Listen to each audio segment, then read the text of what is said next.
भाई आज की किस्त भी कमाल हो गई। मरियम की बर्थडे तो शानदार हुई।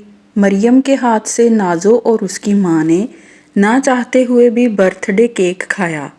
नाजो की हालत देखने के काबिल थी। अरसल और सुंदस खुश थे कि उमर अपनी बीवी के ख़ास इवेंट को सेलिब्रेट कर रहा है। सुंदस मरियम को अच्छी तरह जान गई थी। घर में इससे होने वाला सलूक उससे पोशीदा नहीं था। रात के वक़्त सुंदस और मरियम की बातें नाजो सुन चुकी थी। उसे पता चल गया कि ये बर्थडे सुंदस के कहने पर हुई है। बस फिर जो सब ने देखा, नाजो ने अपनी भाभी मरियम को डराने में कोई कसर नहीं छोड़ी।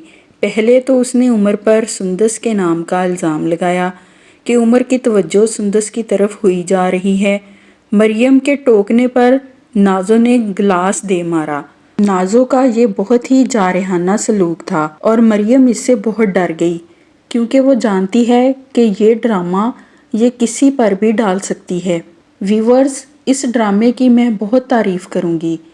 इसमें तमाम एक्टर्स की एक्टिंग बहुत कमाल की है और बिल्कुल हकीकत बनाकर दिखाया जा रहा है। नाजो की एक्टिंग भी कमाल है। वो भाइयों की तवज्जो अपनी तरफ ही रखना चाहती है, लेकिन जो कारनामे खुद कर रही है वो ये नहीं जानती कि ये उसके भाइयों को ही नुकसान पहुंचा रहे हैं। बाहर रूहान के साथ उसका जो चक्कर चल रहा है वो भी अब खुलकर सबके सामने आने वाला है। दूसरी तरफ रूहान की मां नाजो के रिश्ते के लिए मान जाती है, क्योंकि वो जानती है कि उसके पास अब ज़्यादा टाइम नहीं है, उसकी ज़िंदगी थोड़ी है। इसलिए वो अपने बच्चों की खुशियाँ पूरी करने के लिए ना चाहते हुए भी नाजो के रिश्ते के लिए मान जाती है। अब नाजो का पोल खुल जाएगा। अब नाजो को कुछ सुझाई नहीं देता कि वो किस तरह से अपनी शादी की बात घर में करे। वो जानती है कि उसकी शादी के बारे में अभी किसी ने सोचा भी नहीं है। अगली किस्त में हम देखेंगे कि वो अपनी भाभियों को बुरा बनाकर और अपने भाइयों पर ये इल्ज़ाम लगाकर कि उसकी तरफ अब तवज्जो कम देते हैं, इससे पहले कि वो और भी तवज्जो कम कर दें, अपनी माँ से कहती है कि मेरी शादी कर दो।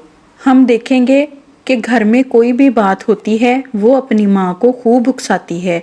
जैसे ही वो देखती है कि सुबाहत की ममता अपने बच्चों के आगे हार गई है, तो वो उसे नया रंग देकर उकसाती है ताकि माँ बहुओं की तरफ बिल्कुल भी तवज्जो ना दे।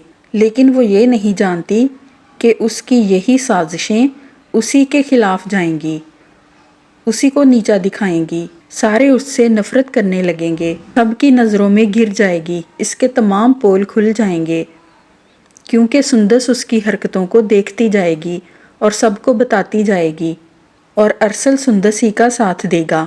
ये ड्रामा अब बहुत ही इंटरेस्टेड हो गया है। एक कहावत है, 100 दिन चोर का 1 दिन साध का। नाजो के साथ यही होने वाला है। अभी वक़्त उसका साथ दे रहा है, लेकिन एक दिन आएगा कि उसे मुंह की खाना पड़ेगी और हम सब देखेंगे।